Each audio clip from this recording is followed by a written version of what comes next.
പഴം തമിഴ് പാട്ടിഴയും ശ്രുതിയിൽ പഴയൊരു തമ്പുരു തേങ്ങി.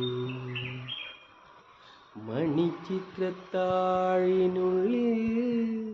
വെറുതെ നിലവറമൈനമയങ്ങി. സരസസുന്ദരി മണി നീ അലസമായി ഉറങ്ങി.